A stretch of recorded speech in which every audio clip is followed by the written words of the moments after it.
Reflexão bíblica. Evangelho de João. Capítulo 15. João 15, a videira e os ramos.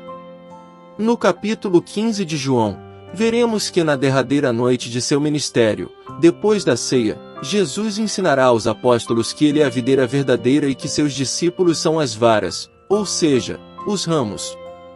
Ele ordenará que seus discípulos amem uns aos outros e preveniu-os da perseguição que enfrentariam por seu relacionamento com ele. Contexto histórico.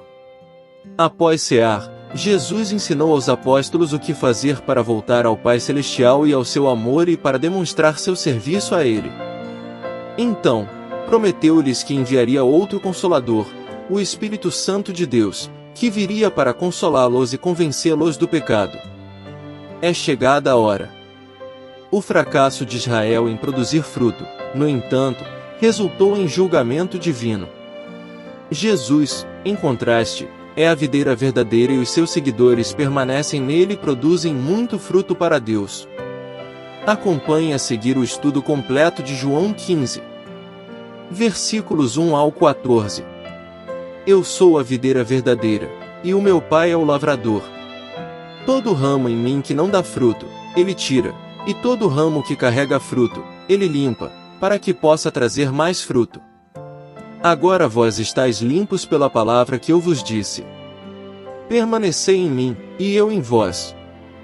Como o ramo não pode dar fruto por si mesmo, a não ser que permaneça na videira, assim também vós não podeis, a não ser que permaneçais em mim. Eu sou a videira, vós sois os ramos. Quem permanece em mim, e eu nele, esse dá muito fruto, porque sem mim nada podeis fazer. Se alguém não permanece em mim, ele é lançado fora como um ramo, e murcha, e homens os recolhem, e os lançam no fogo, e eles são queimados. Se vós permanecerdes em mim, e as minhas palavras permanecerem em vós, pedireis o que quiserdes, e vos será feito. Nisto é glorificado o meu Pai, que deis muito fruto, e assim sereis meus discípulos. Como o Pai me amou, assim também eu vos amei, permanecei no meu amor. Se vós guardardes os meus mandamentos, permanecereis no meu amor, do mesmo modo como eu tenho guardado os mandamentos de meu Pai, e permaneço no seu amor. Estas coisas vos tenho dito para que a minha alegria permaneça em vós, e para que a vossa alegria seja completa. Este é meu mandamento, que vos ameis uns aos outros, assim como eu vos amei. Ninguém tem maior amor do que este, de algum homem entregar a sua vida pelos seus amigos. Vós sois meus amigos, se fizerdes o que eu vos mando. Versículo 1. A videira e os ramos. Eu sou a videira verdadeira é o último dos 7 ditos de Jesus com eu sou, no Evangelho de João. Ver nota em João 6 verso 35. Verdadeira contrasta Jesus com o Israel do Antigo Testamento. José foi chamado de ramo frutífero em Gênesis 49 verso 22. A referência ao Pai como lavrador remonta à primeira canção da vinha de Isaías, onde Deus é descrito como aquele que cuida de sua vinha apesar de ser recompensado com uvas azedas, Isaías 5 versos 1 ao 7. Versículo 2. Deem frutos. Para assegurar uma produção máxima de fruto, o dono da vinha tira, levanta, ramos mortos e todos os demais, Hebreus 6 versos 7 e 8. No Evangelho de João, Judas, o traidor, é um exemplo do primeiro caso. Pedro, que negou Jesus por 3 vezes, é um exemplo do segundo, João 18 versos 15 ao 18. Versículo 3. Estais limpos. Sobre vós já estáis limpos, ver João 13 versos 10 e 11. Versículo 4. Permaneçam em mim.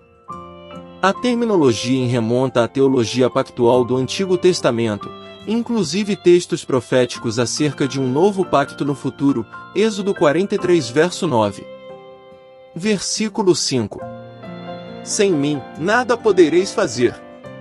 A repetida referência a fruto sublinha que a fecundidade é o propósito primário de Deus na criação, Gênesis 1 versos 11 e 12, e na redenção, verso 8.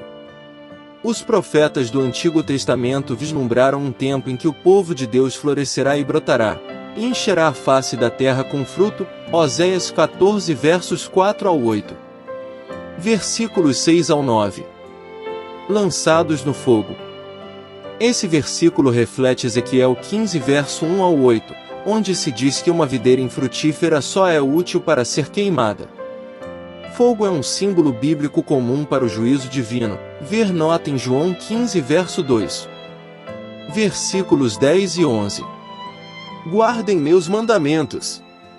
Obedecer não é uma ação tristonha, pelo contrário, é uma fonte de alegria. Os profetas do Antigo Testamento anteviram um período de grande regozijo escatológicos. Zacarias 9 verso 9. Versículos 12 ao 14. Amem uns aos outros. No Antigo Testamento, só Abraão, segundo Crônicas 20 verso 7, e, por implicação, Moisés, Êxodo 33 verso 11, são chamados amigos de Deus. Jesus estende esse privilégio a todos os cristãos obedientes. Versículos 15 ao 27. Já não vos chamo servos, porque o servo não sabe o que faz o seu senhor, mas eu tenho-vos chamado amigos, porque todas as coisas que eu ouvi de meu Pai vos tenho feito conhecer. Não fostes vós que me escolhestes, mas eu escolhi a vós, e vos designei, para que vades e deis fruto, e para que o vosso fruto permaneça, para que tudo quanto pedirdes ao Pai em meu nome, Ele vos dê. Estas coisas vos mando, que vos ameis uns aos outros. Se o mundo vos odeia, sabei que me odiou antes de odiar a vós.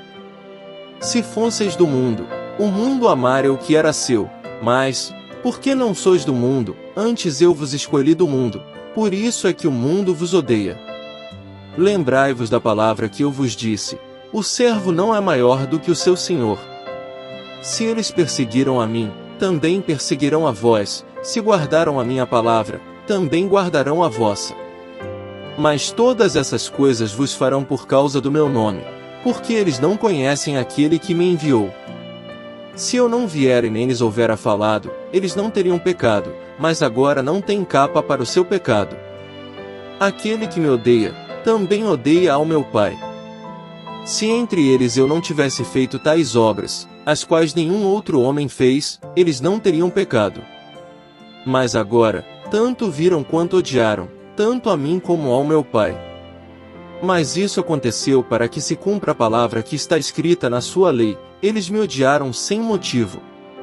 Mas, quando vier o Consolador, que eu vos enviarei da parte do Pai, o Espírito da verdade, que procede do Pai, ele dará testemunho de mim.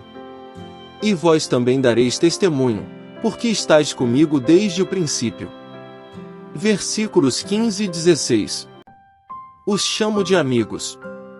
Na Palestina do primeiro século, os discípulos normalmente tomam a iniciativa de se vincular a um determinado rabino, e não o contrário. Como declarava um dito muito conhecido: consiga um professor para você. Jesus rompeu com esse costume e chamou os seus próprios discípulos. A designação escolhi para lembra a descrição do Antigo Testamento acerca do Senhor constituindo o patriarca Abraão, Romanos 4 verso 17, a ordenação dos levitas, Números 8 verso 10, e o comissionamento de Josué por Moisés, Números 27 verso 18. Versículos 17 ao 19. A unidade. Essa unidade maior no final do discurso de despedida trata da hostilidade do mundo em relação a Jesus e a seus discípulos, além de focalizar o ministério futuro do Espírito Santo. Os seguidores de Jesus serão conhecidos pelo amor. Versículos 20 ao 23. Vocês serão perseguidos por meu nome. Capa. Ou seja, manto. Isto é desculpa, justificação, do grego profoses. Sobre as obras de Jesus que dão testemunho a seu respeito, ver nota em João 5 versos 31 ao 47. Versículos 24 e 25. O justo sofredor. Jesus declarou que o ódio dos judeus a ele cumpria as escrituras do Antigo Testamento, especificamente Salmo 69 verso 4, Compare Salmo 35 verso 19. Esse salmo davídico descreve um justo sofredor que tem zelo por Deus, no entanto, é perseguido sem motivo pelos inimigos do Eterno. Assim, Jesus viu as experiências de Davi como uma prefiguração do ódio e da rejeição que ele mesmo sofreu. Versículo 26. O Consolador. Sobre a promessa de Jesus a respeito do Espírito Santo, ver notas em João 14 versos 16 e 17. Versículo 27. Testemunhas de Jesus. O chamado aos seguidores de Jesus para servirem como testemunhas faz lembrar a literatura profética do Antigo Testamento, onde o povo escatológico do Senhor é chamado de suas testemunhas para a nação, Isaías 44 verso 8. Nas páginas do Novo Testamento, os cristãos têm a promessa da ajuda do Espírito em tempos de perseguição, Lucas 12 verso 12. O Espírito também exerce uma parte vital na missão da Igreja, Atos 6 verso 10. 5 importantes lições que podemos aprender em João 15. Permanência em Cristo. Jesus compara a relação dos crentes com ele à relação de um ramo com a videira, enfatizando a importância da permanência nele para produzir frutos espirituais. Essa lição destaca a necessidade de uma comunhão constante com Cristo por meio da oração, meditação na palavra e obediência aos seus mandamentos. Fidelidade na obediência. Jesus ensina que aqueles que o amam guardarão seus mandamentos. Essa lição nos lembra da importância de uma vida de obediência a Cristo como evidência genuína de nosso amor por Ele, resultando em uma vida frutífera e em bênçãos espirituais. Dependência da graça de Deus. Jesus afirma que sem Ele nada podemos fazer, ilustrando a dependência dos crentes da graça e do poder de Cristo para produzir frutos espirituais. Essa lição nos humilha diante de Deus, reconhecendo nossa insuficiência e necessidade contínua de sua graça e capacitação. Alegria na comunhão com Cristo. Jesus deseja que a alegria dele esteja em nós e que nossa alegria seja completa. Isso nos lembra que a verdadeira alegria e satisfação são encontradas na comunhão com Cristo, não nas circunstâncias externas, e nos desafia a buscar essa alegria na intimidade com Ele. Amor uns pelos outros.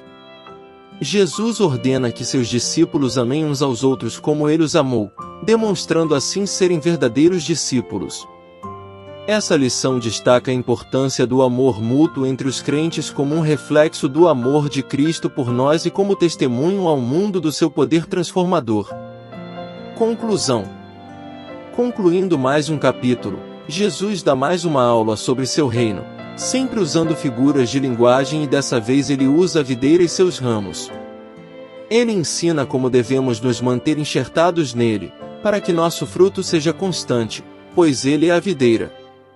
Sobre nos limpar, o Pai podará aqueles que ele sabe que pode dar mais frutos, e são as aflições e perdas de nossa vida, que não entendemos no momento, mas que se, com fé, crermos e esperarmos no Senhor, veremos que o agricultor fez com um propósito. Ao alertar seus discípulos sobre a perseguição que sofreriam, Jesus dá mais um sinal de que se preocupa com o porvir de todos eles e mostra que a vida por ele requer renúncias e perseguições que, muitas vezes, nem mereçamos. Como Jesus nos ama! Graça e paz por parte de nosso Deus e Pai, e de nosso Senhor e Salvador, Jesus Cristo, estejam sobre nossas vidas.